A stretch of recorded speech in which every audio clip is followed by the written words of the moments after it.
O programa Quarta Dimensão se encontra na telinha da TV Vila Velha, a TV que o povo vê. Deus não usou moldes para uniformizar a criação de seus filhos. A diversidade foi adotada por Ele enquanto fôssemos aprendizes. Chegará a hora, no entanto, depois do aprendizado, em que os prisioneiros da morte acordarão incorruptíveis. Então suas faces brilharão igualmente com a fulguração das estrelas. Veja que Jesus disse a Filipe: quem me vê, enxerga o Pai. No fim das trevas da nossa milenária inconsciência, porém, como aconteceu com Jesus, nós seremos transformados. João 14, verso 9. Simbiose perfeita ocorrerá entre corpo e espírito, e todos se tornarão semelhantes ao Cristo, e estarão reunidos no sétimo céu. Paulo remata esta promessa das Escrituras dizendo: a morte foi tragada na vitória. Ó morte, onde está o teu aguilhão? 1 Coríntios 15, versículos 54 e 55. Todos seremos semelhantes ao Senhor depois do toque da trombeta, quando nos tornarmos perfeitos. Bons amigos colaboram atrás das câmeras para gerar som e imagem. Com eles na técnica temos certeza de que tudo correrá bem. O tema de hoje será: Deus não fabrica modelos seriados. Estatísticas, meus amigos, sempre foram úteis, mas quando elas tratam de seres humanos, será necessário alguma cautela.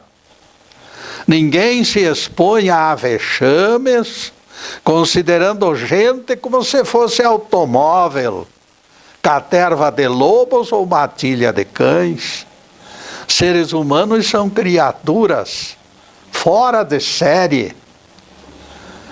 Não foram criados para reações previsíveis, nem apresentam características padronizadas.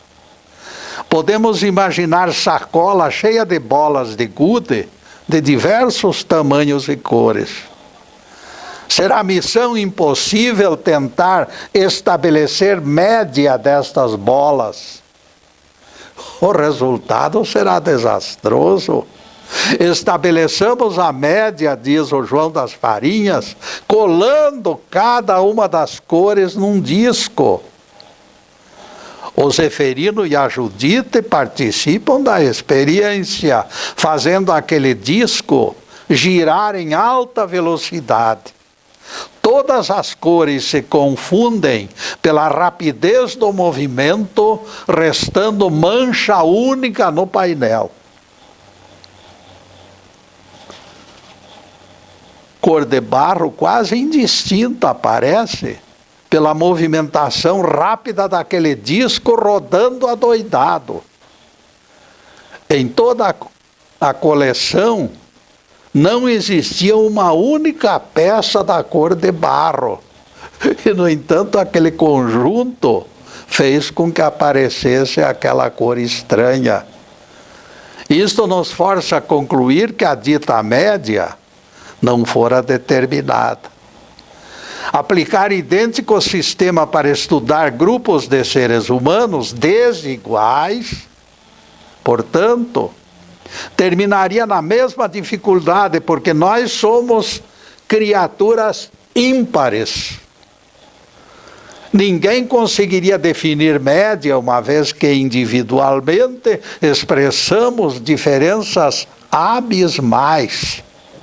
É sabido, por exemplo, que todas as pessoas possuem impressões digitais, únicas no planeta. O cheiro também é algo distinto, individual. Cada um tem um cheiro diferente. Cão de caça jamais perderá o rastro do seu dono. Suas narinas estarão sempre lhe proporcionando sintonia com o caçador a quem eles servem. Cachorro treinado, meus amigos, não perde o rumo. Essas diferenças apontadas, todavia, tornam-se triviais se a comparação for estendida para o interior dos nossos corpos. Os estômagos de Arminda, do Belisário ou do Carlitos podem variar no tamanho, na forma e no contorno. Tais estômagos podem apresentar tantas diferenças entre eles que as bocas, narizes e orelhas de enorme grupo de pessoas. Coloque essa gente toda na berlinda e vocês verão. Neste ponto penetramos algo polêmico que não goza da simpatia dos pregadores cristãos, adeptos da teologia. Bastará simples embalo para os lados da reencarnação e eles ficam alvoroçados e nervosos. É o próprio Evangelho nos ensinando que nós podemos interferir na construção do nosso corpo.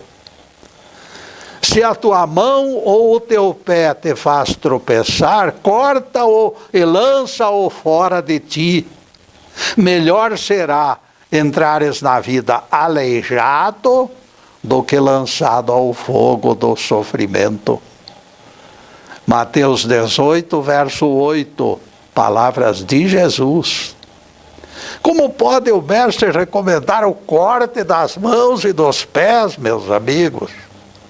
Para você que já está vivendo, por que o mestre terá dito, melhor será entrares na vida aleijado?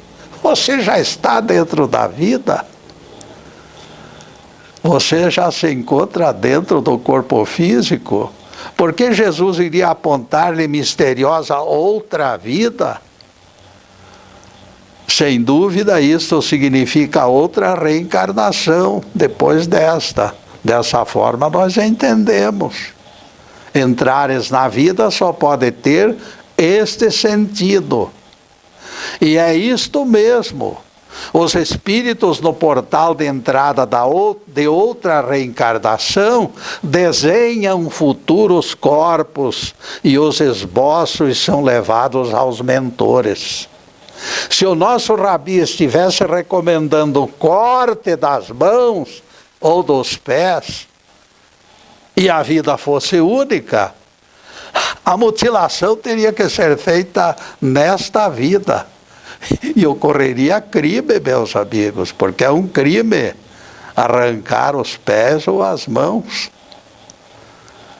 Pés e mãos lá no cepo do açougueiro, cortados pelo próprio proprietário do corpo, é um absurdo. Não é legal alguém cortar pés ou mãos dentro das nossas leis. Para agravar a situação, o infeliz ainda seria preso. Fica exaustivamente provado, portanto, que o pecador vai desenhar o novo corpo para renascer desprovido de mãos e pés, conforme o débito. Então esse corte está no projeto de um novo corpo e de uma nova vida. Nós temos outro exemplo bastante claro. Trata-se daquele cego de nascença que Jesus curou e que aparece no capítulo 9 do Evangelho de João. Se aquele espírito nasceu cego e ele não tinha contas a acertar com a justiça divina, eu pergunto, desde que ao ser concebido, ele não passava de simples espermatozoide, sem discernimento, como ele aceitaria cegueira para a glória de Deus? Ele não era nada, ele era apenas um espermatozoide atrevido. Ele ainda não dispunha de consciência para definir o seu destino. Dispondo de vida anterior, o imbróglio então fica explicado, como nós já dissemos. Eu sou adepto da reencarnação por esta e por milhares de outras razões.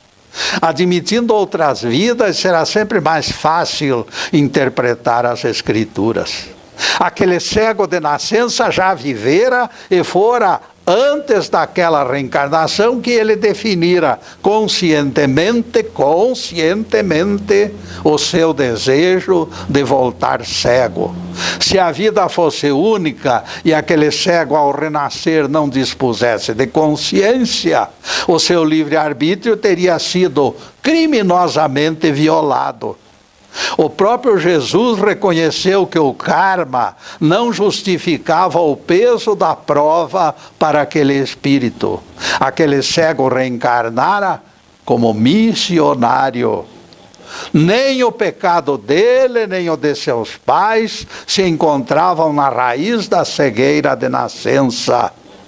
Então nós concluímos que aquele cego, voluntariamente, ao adentrar a vida, já decidira pela cegueira como crédito futuro. Para ser voluntário, porém, ele teria que se encontrar consciente, como espermatozoide que tomou de assalto o óvulo da mãe. Ele não teria esta consciência se a vida fosse única. E neste única, meus caros, nós vamos fazer a primeira interrupção em nosso programa para os comerciais do canal. Mas é um instantinho só. Daqui a pouco estaremos de volta. Obrigado.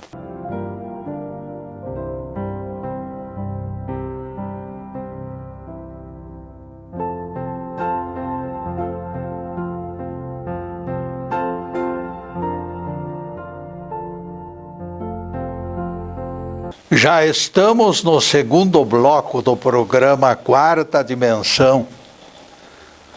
Por gentileza de bons amigos, o nosso site está na telinha e convidamos vocês para acessá-lo. E ninguém deixe de visualizar o YouTube, onde 175 palestras se encontram disponíveis dia e noite. Dentre essas palestras, corre na frente aquela que se intitula Jesus ordenou trabalho no sábado, pelo conteúdo rico de esclarecimentos. Apelamos para que também você colabore conosco nesta cruzada de divulgação dos evangelhos, sem algemas. Conte para o seu vizinho essa palestra. Revele a ele, peça que assista. Pergunta importante está sendo feita e ainda não foi respondida. Por que Jesus, com toda a sua pureza ética, ordenou a violação do sábado sem nenhuma necessidade? Eles ainda não responderam. A nossa palestra explica por quê. O programa Quarta Dimensão é gravado nos estúdios Fernando Martins e o seu conteúdo é transmitido pelo Facebook Live TV PG. Nossos agradecimentos ao Fernando, Zub e Everton, responsáveis pela mágica da divulgação dos evangelhos. Em seguida, o nosso tema: Deus não fabrica modelos seriados. A reencarnação é a única doutrina que explica a decisão do cego de nascença antes da concepção. A única que lhe forneceu e que fornece a todos nós a consciência antecipada. Porque a vida não cessa. ele desenhara o seu futuro corpo desprovido da visão para se transformar num pregador da resignação e da paciência. Ele nasceu cego para a glória de Deus, por decisão que antecipadamente aprovara. Ele depositava na caderneta de poupança celestial valiosa reserva para uso futuro, e decidira isto no intervalo de 2 reencarnações. Se fosse vida única, ele não teria esta possibilidade. Vida única não lhe daria esta chance para decidir. Ele não era nada, ele era apenas um feto. O episódio do cego de nascença é outra prova desse nosso proclamado desenho de corpo futuro. Aos esquecidos, ou que ligaram a televisão agora, repetimos palavras de Jesus interpretadas no início desta palestra. Se a tua mão ou teu pé te faz tropeçar, corta-os. Porque será melhor entrares na vida aleijado do que lançado ao fogo. Quem desenha seu corpo antecipando correções evita provas compulsórias, muito mais dolorosas.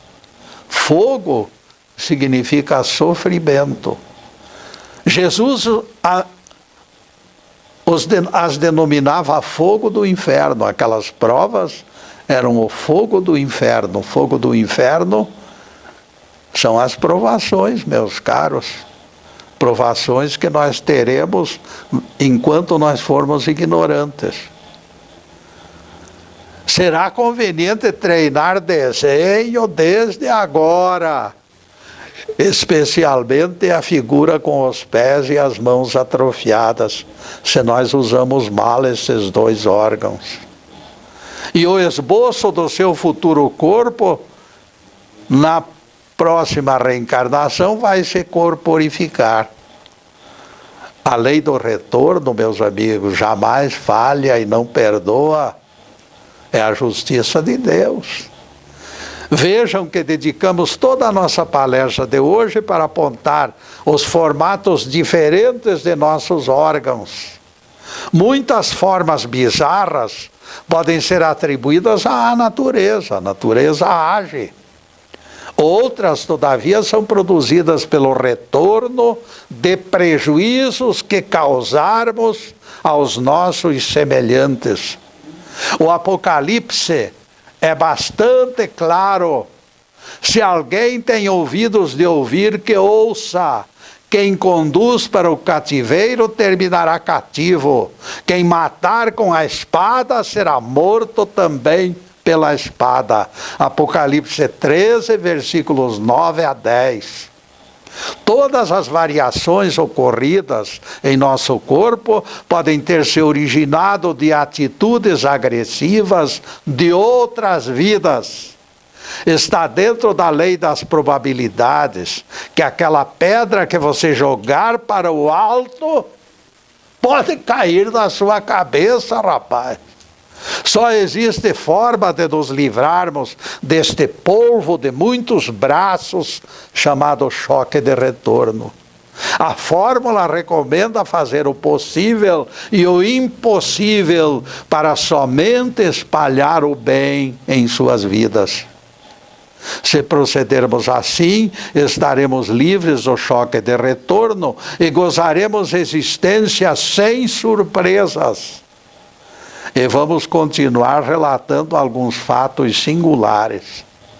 A famosa Fundação Mayo realizou notável estudo abrangendo 5.000 pessoas que jamais tiveram problemas no estômago. Foi constatado que o suco gástrico deste grupo variava 1000 vezes em conteúdo de pepsina. O ácido clorídrico também foi detectado em quantidades desiguais. E alguns não desenvolviam esta substância. Vocês vejam o quanto cada indivíduo é diferente do outro. Tais diferenças se refletem no cotidiano, explicando a frequência de refeições e as variações dos sabores preferidos. Somos governados pela química, minha gente. No setor cardiológico, os seres humanos também apresentam quadros variados. As autópsias mostram que a construção do corpo não tem seguido o plano uniforme. A aurícula deste coração pode ter pouca semelhança com a aurícula do coração de outra pessoa.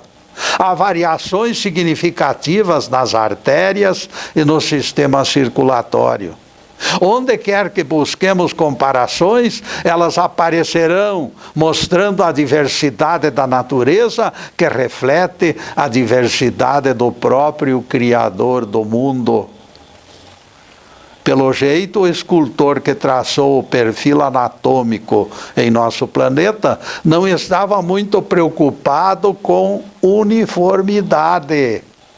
Algumas diferenças internas mais importantes relacionam-se com as glândulas endócrinas, tireoide, paratireoide, glândulas sexuais, as quais derramam hormônios no sangue.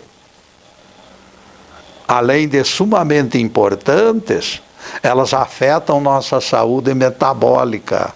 Apetite de comida, vontade de beber, divertimentos, sexo, instintos e o próprio bem-estar geral são regulados por este conjunto prodigioso.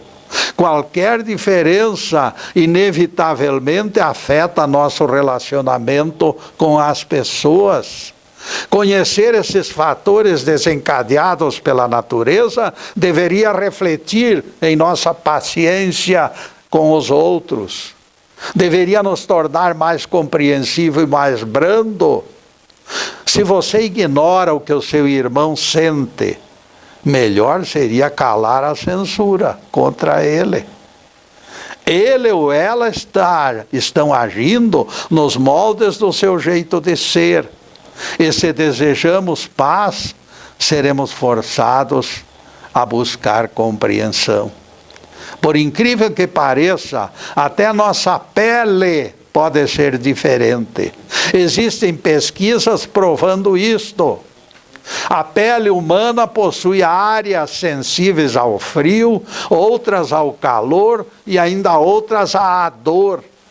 Esses terminais nervosos são desiguais e se distribuem de forma diferenciada. 21 pares de mãos foram exaustivamente testados por cientistas em áreas previamente escolhidas. Picadas com agulhas, os testes revelaram reações diferenciadas. Observações quanto ao calor e ao frio também foram feitas. Cada ser humano analisado reagiu de forma desigual. E neste desigual, meus caros, nós vamos fazer mais uma pequenina interrupção no programa para os comerciais do canal, mas é um instantinho só. Daqui a pouco estaremos de volta. Obrigado.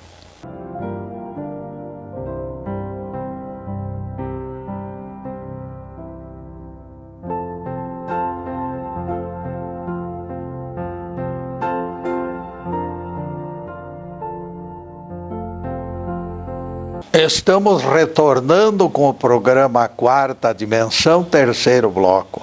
Anjo de Apocalipse, voando baixo, esclareceu o profeta João. A besta que viste era, mas deixou de ser. Ela vai subir do abismo e será destruída. Os habitantes da terra se espantarão de ver a besta que era e não é mais. E ela retornará. Apocalipse 17, verso 8. Vejam que a besta Ao emergir do abismo, perdeu malignidade. Foi destruída como besta e progrediu, se tornou alguém melhor. Ninguém confunda estes espíritos de humanos falecidos com os chifrudos imaginados pela teologia. Estes são ensinados e redimidos pelo Cristo interno. Aqueles que progridem são os espíritos de falecidos e são preparados para retorno à terra como espíritos bons. A besta perdeu malignidade. Seres humanos transviados temporariamente, meus amigos. O mal é passageiro. O bem é eterno. Água mole em pedra dura, tanto bate até que fura. Quando entendemos que alguém era besta e deixa de ser, se define a força transformadora da evolução. O Apocalipse ensina e nós aprendemos a maneira de se tornar melhor. Podemos cair nos abismos da ignorância e até sermos identificados como besta, mas a escravidão terminará pelo conhecimento da verdade. O homem mais perverso do mundo será líder das trevas, enquanto ignorante, mas como tudo é temporário, ele ficará livre. A besta deixará de ser besta. Aprendemos em Apocalipse que a besta é mutante. A besta era e já não é mais, como diz o profeta João. E depois desse pinguinho de doutrina, a continuação do nosso tema: Deus não fabrica modelos seriados. O resultado dos variados procedimentos também é desigual. Como os terminais nervosos são únicas fontes de comunicação com o mundo em nossa volta, nossas conclusões se tornam previsíveis. Cada um de nós enxerga o mundo pelos contornos forjados pela sua mente, pela sua inteligência. Aromas desiguais, imagens desiguais, impressões desiguais. Cada indivíduo possui grau pessoal de sensibilidade que não se confunde. E nós podemos dizer alto e bom som: cada um de nós reflete o universo em torno de nós. E o cérebro? É a pergunta de alguém afoito. E o cérebro? Quem nos responde é o famoso neurologista Dr. Karl Lashley. O cérebro é extremamente variável em cada indivíduo. Suas diversidades de estrutura são notáveis mesmo entre espécies afins. Ninguém pode fugir ao que acabamos de concluir, portanto. Somos outro universo dentro do universo. Nós, os filhos de Deus, ainda estamos longe da unidade proclamada por Jesus, quando ele diz: eu e o Pai somos um. Vós e eu também seremos um. Este vós e eu também seremos um, meus caros, ainda depende do nosso tempo futuro de aprendizado.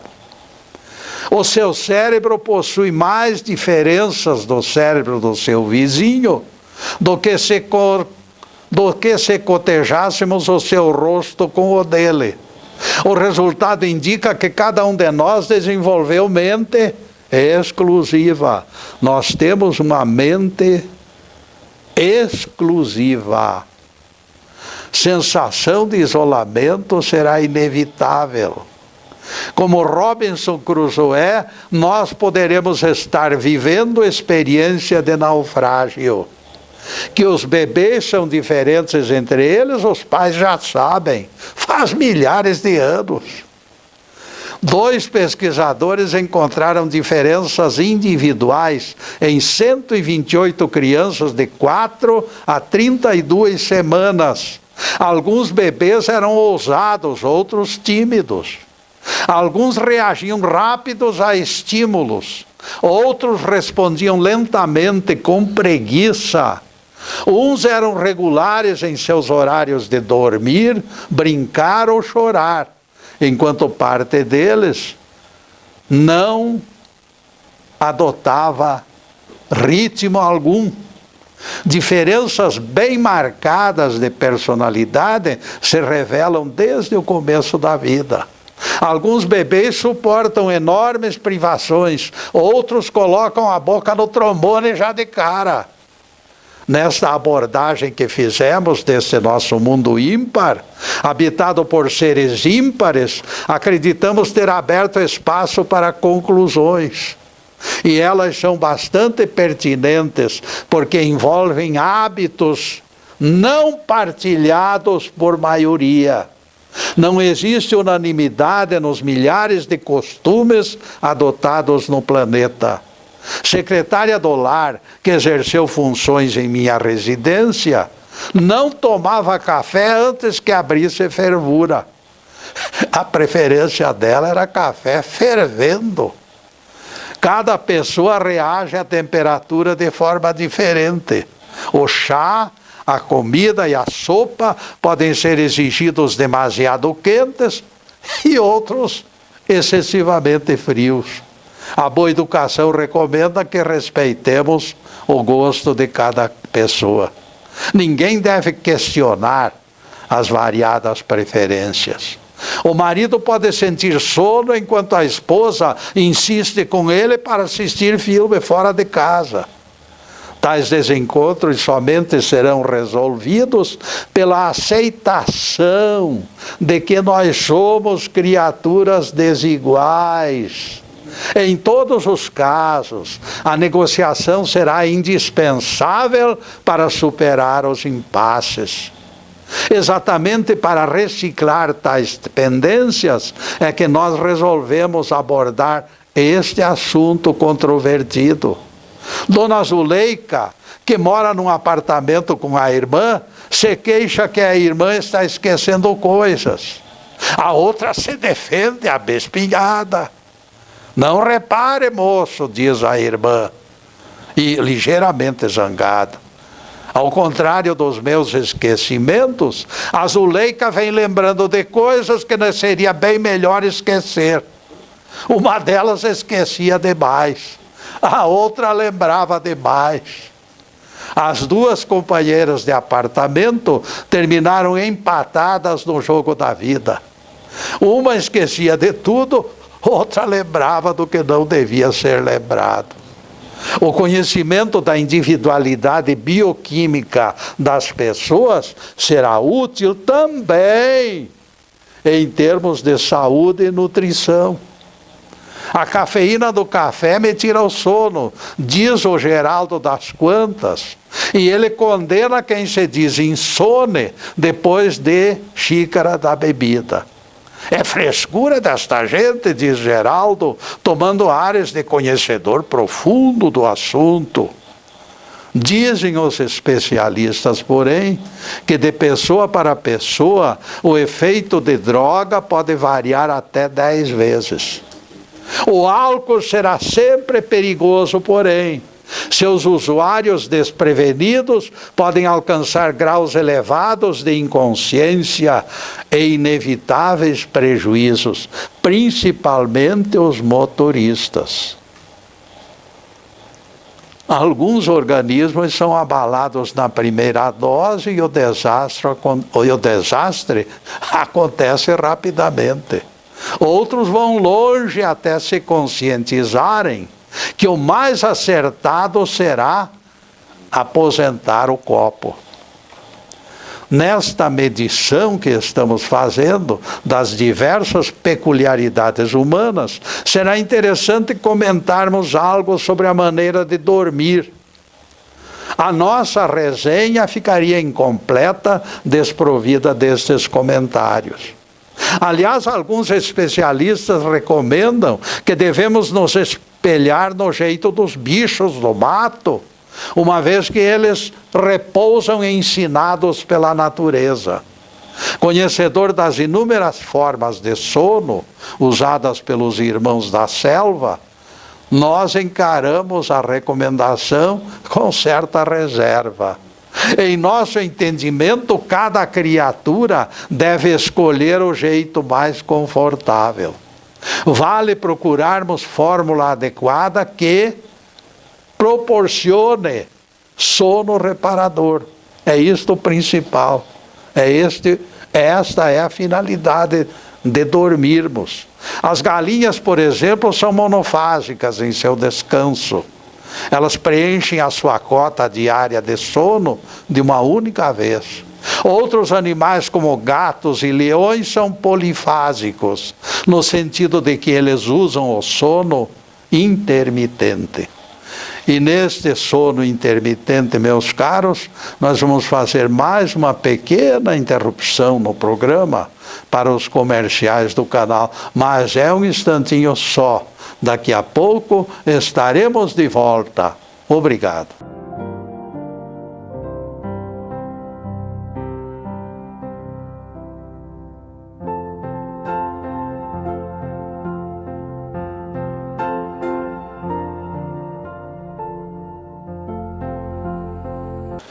E atingimos o último bloco do programa Quarta Dimensão.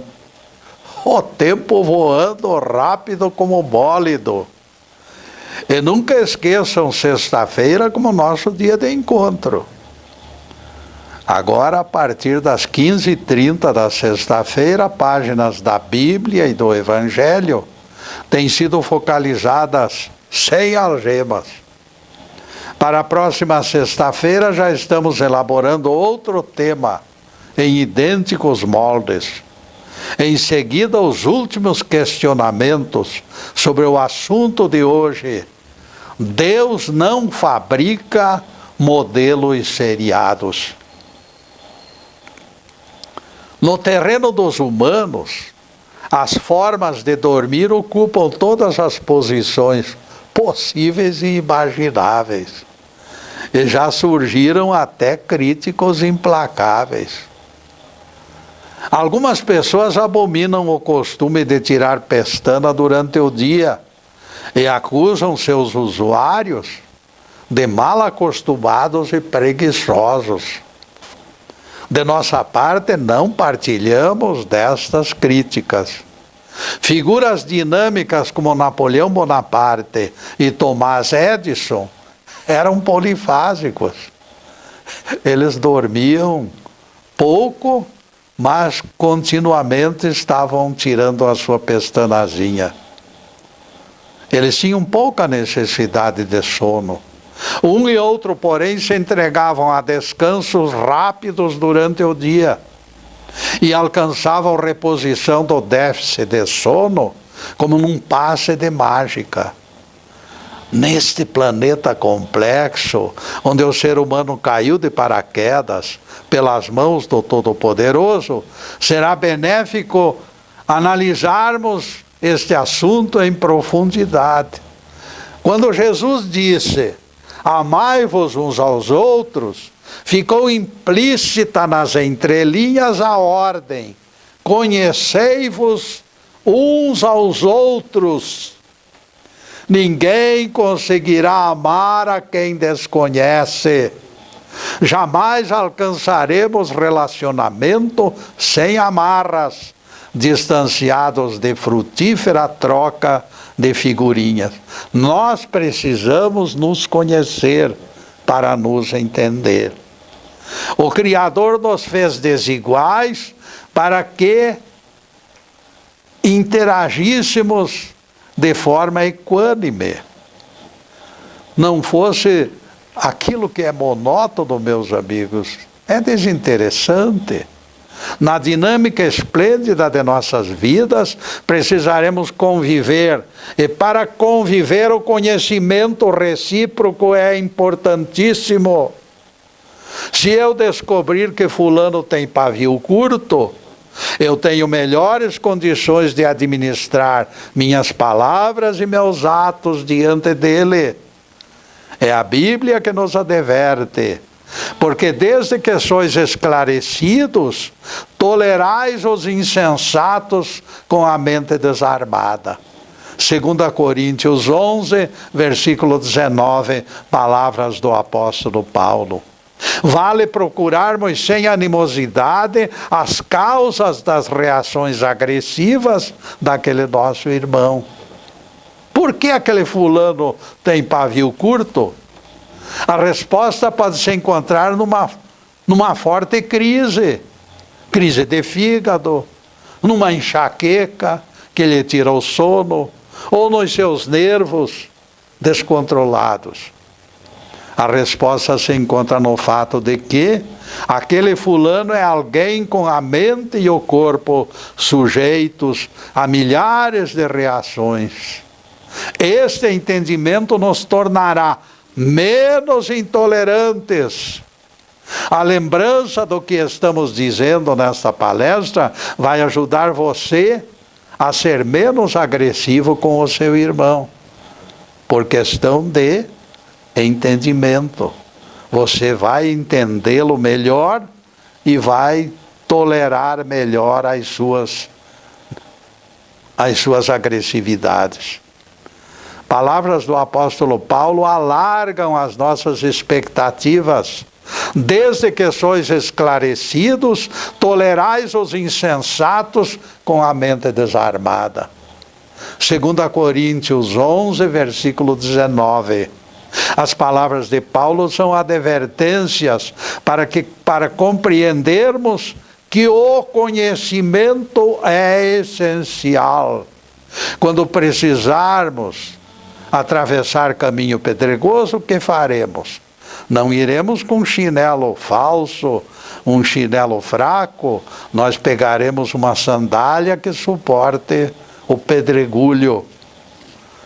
Mente desarmada e coração aberto será equipamento excelente para compreendermos que o Pai Celestial deseja harmonia na diversidade.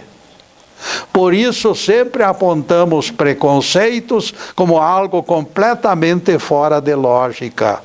Deus nos fez diferentes com algum propósito, porque Ele é Deus. Sua sabedoria definiu que assim fosse. Nunca houve nem haverá outro igual à minha pessoa, igual à tua pessoa, igual a ti, igual ao teu irmão, igual à tua mãe, igual ao teu pai. Qualquer criatura é diferente uma da outra, porque o Criador não costuma se repetir.